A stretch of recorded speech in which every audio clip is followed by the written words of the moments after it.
Salut les rêveurs! J'espère que vous allez bien. Moi aussi, merci. Bienvenue dans ce tips numéro 28. Il est, je dirais, 7h30 environ. Oui, on va dire qu'il est 7h30. Et nous allons donc faire cette vidéo sur les 24 heures. Encore une fois, vidéo très rapide. Toi comme moi, nous avons quelque chose en commun.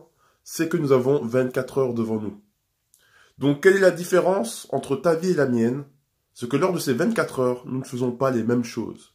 C'est la seule chose qui nous sépare tous les deux. C'est la seule chose qui nous sépare des autres personnes.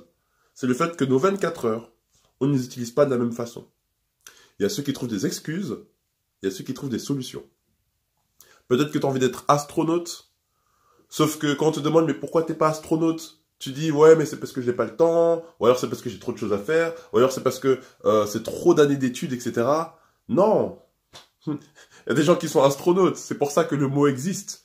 Bah, comment ces gens ont fait? Ils ont trouvé le temps, ils ont réussi à faire en sorte de pouvoir devenir astronaute. Comment? En utilisant leurs 24 heures autrement que toi. Pendant que toi, tu trouvais des excuses, lors de tes 24 heures, à te dire, qu'est-ce que je vais pouvoir inventer comme excuse pour ne pas être astronaute, et ben eux ils se sont dit comment je vais pouvoir utiliser mes 24 heures pour pouvoir devenir astronaute. Si je te donne cet exemple, c'est parce que j'ai un ami avec qui je discutais justement, qui m'avait dit non mais on peut pas être ce qu'on veut dans la vie. Et ça blessure au cœur, hein. Il a dit ça vraiment blessure au cœur directement. Je me suis dit, qu'est-ce que tu me racontes toi? Il dit, ouais, on peut pas faire ce qu'on veut dans la vie. Il devait avoir quoi, 32 ans, 33 ans? Il m'a dit, moi par exemple, si je veux devenir astronaute, bah c'est pas possible. J'ai dit, bah si, attends, tu sais, moi je suis pas un pro en astronomie, ou en astrologie, ou en Astro Boy, ce que tu veux. J'y connais rien, hein.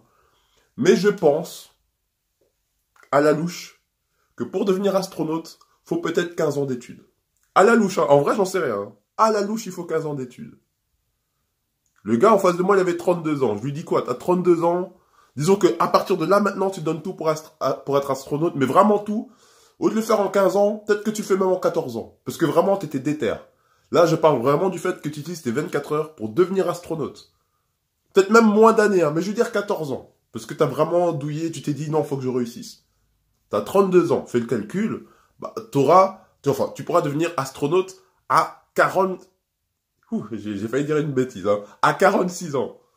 À 46 ans, tu es astronaute. Alors, encore une fois, je m'y connais pas trop en Astro Boy, hein.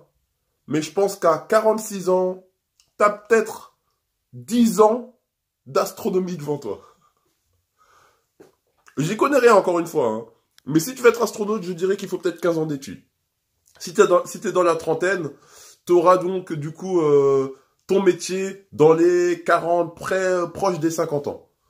Et je pense que tu pourras continuer à pratiquer pendant à peu près 10 ans. Bref, si ton rêve c'est d'être astronaute, tu peux réussir à être astronaute. La seule différence, c'est ce que tu fais de tes 24 heures.